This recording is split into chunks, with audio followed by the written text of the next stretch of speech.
que la tête, c'est le principe de la partie qui représente le tout. Tout ce que la tête peut avoir, le reste du corps aussi peut l'avoir. Vous êtes avec moi? Vous allez voir que même dans les combats, dans les guerres et même dans l'armée, vous allez voir que les soldats protègent toujours leur tête. D'ailleurs, c'est écrit dans le livre des psaumes ceci, il dit: Éternel Seigneur, force de mon salut, tu couvres ma tête au jour du combat.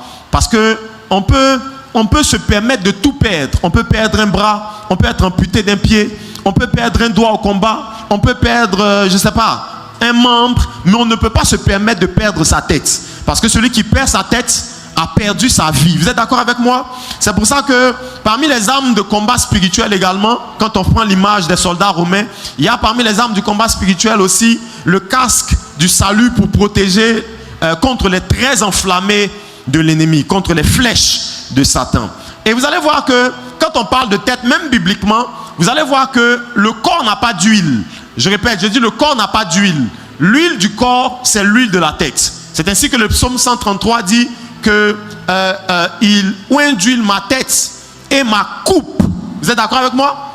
Parce que tout ce qui... Enfin, ça c'est le psaume 25, psaume 23 plutôt. Le psaume 133, il dit l'huile, comme l'huile répandue sur la tête qui descend sur la barbe, puis sur le vêtement d'Aaron. Parce que tout ce qui coule sur le reste du corps, c'est l'huile qui est sur la tête.